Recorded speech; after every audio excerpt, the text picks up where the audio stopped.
আজকে আমি আপনাদেরকে দেখাতে যাচ্ছি আমাদের ১ নং সৈয়দপুর ইউনিয়নের ৯ নম্বর ওয়ার্ডের হামুদুল্লাহ সড়কটা। এই সড়কটা আসলে আমরা দীর্ঘদিন ধরে এইভাবে অকেজো হয়ে পড়ে আছে। মানুষের যাতায়াতের জন্য অনেক সমস্যা, অনেক ভোগান্তিতে আছে মানুষ। তো আমি আইনশৃঙ্খলা যারা দায়িত্বে আছেন এবং কি প্রশাসনিক যারা এইসব কাজে নিয়োজিত আছে, এই রাস্তাটা নিয়ে যদি কিছু বলেন সবার উদ্দেশ্যে। আমার উদ্দেশ্যে বলার কি, এটা তো আজকে আমরা তো বহুত আগের রাতে এটা উপজেলা টিএন অফিসের টিএনকে জানানো হয়েছে। উনি আসছে ৩-৪ বার মারছে, আমার রাস্তাটা হইতেছে না। আচ্ছা মোটামুটি রাস্তাটা হলে আমার জনগণের সুবিধা হইতে।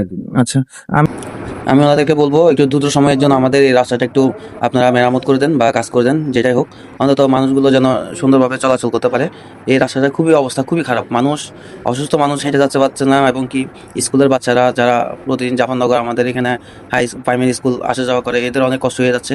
এ দেখেন কি ভোগান্তি, এই রাস্তা দিয়ে প্রতিদিন অনেক মানুষ আসা যাওয়া করে, এবং কি সিএনজি এবং কি অটোরিকশা যারা মালবাহী গাড়িগুলো, এগুলো সবসময় একটা না একটা দুর্ঘটনা ঘটে যাচ্ছে। তো আমি যারা এই দায়িত্বে আছেন ওনাদেরকে দৃষ্টি আকর্ষণ করতেছি, আপনারা খুব দ্রুত আমাদের এই এলাকার এই রাস্তাটা একটু করে দেন। আমরা আপনাদের কাছে আর কিছু চাই না, শুধু আমাদের রাস্তাটা একটু সুন্দর করে দিবেন। আমাদের এলাকার মানুষের সবার চাওয়া এই রাস্তাটা একটু ভালোভাবে করে দেন, যেন আমরা একটু সুন্দরভাবে চলাচল করতে পারি।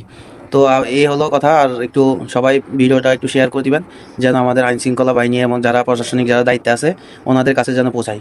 তো দেখেন এই রাস্তাটা খুবই খারাপ আসলে, সিএনজিতে করে মনে করেন হাইটে আসতে অনেক কষ্ট, সিএনজিতে করে গেলে তো আরও সমস্যা। তো সেই জন্য আমি একদম আপনার মিরাট বাজার থেকে একদম বুলন সদাগরের দোকান পর্যন্ত মানে রাস্তাটা খুবই করুণ দশা। আমি সব